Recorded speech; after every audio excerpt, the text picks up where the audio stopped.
महर्षि, साधना में मंत्रों से क्या सहायता मिलती है? उनका क्या काम?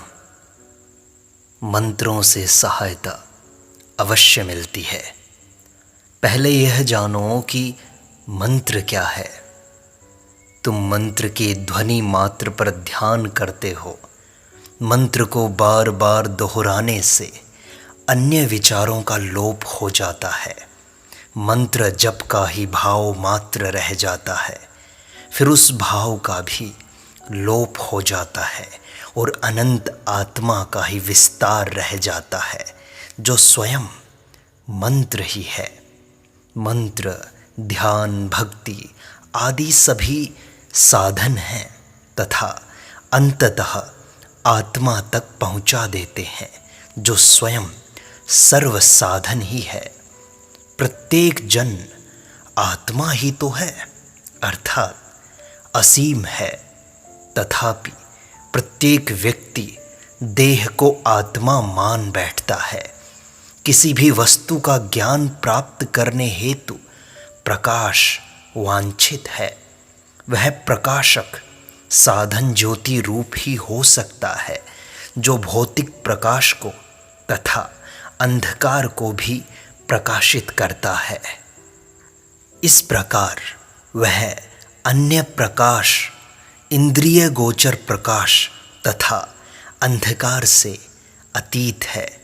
वस्तुतः यह न तो प्रकाश ही है न अंधकार, तथापि इसे प्रकाश की संज्ञा दी गई है, क्योंकि यह प्रकाश तथा अंधकार दोनों को प्रकाशित करता है।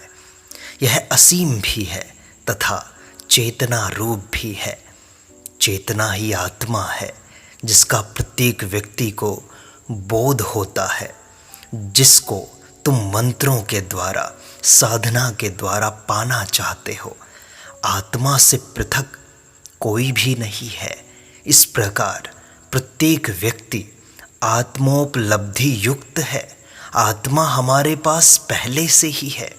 तथापि कैसी विडंबना है कि इस मूलभूत तथ्य का किसी को भी भान नहीं है तथा प्रत्येक व्यक्ति आत्मोपलब्धि की आकांक्षा रखता है। इस अज्ञान का कारण देहात्म बुद्धि है। यह आत्मोपलब्धि नहीं है। इस भ्रांति से निवृत्त होना ही आत्मोपलब्धि है। आत्मोपलब्धि किसी नवीन वस्तु की प्राप्ति नहीं है।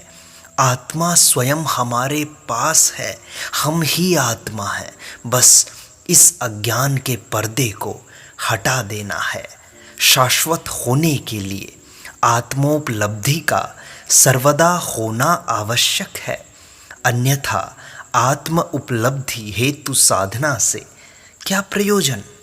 आत्मा सदैव है। इसका भान हमें तभी होगा जब हम अज्ञान के पर्दे को हटा देंगे। हम देखेंगे कि आत्मा सब जगह, सब समय में वर्तमान और विद्यमान है। मैं देह हूँ अथवा मैंने आत्मोपलब्धि नहीं की है, ऐसी जो हम भ्रांत धारणाएं बना लेते हैं, इनसे अगर हम निवृत्त हो जाएं तो परम चेतना अथवा आत्मा ही शेष रह जाती है। वस्तुतः सत्य यह है कि आत्म उपलब्धि चिरंतन है तथा अभी इसी क्षण में सर्वत्र विद्यमान है। अभी इसी समय में तुम आत्मा हो। बस ये जान लो। तुम्हारे अज्ञान के पर्दे हटा दो। इस मन से, अहंकार से मुक्त हो जाओ। अनंत अज्ञान का निवारण मात्र ही आत्म उपलब्धि है। न तो इससे कुछ अधिक करना है, न इससे कम। बस अज्ञान के पर्दे हटा दो। आत्मा तुम्हारे सामने प्रकट हो जाएगी।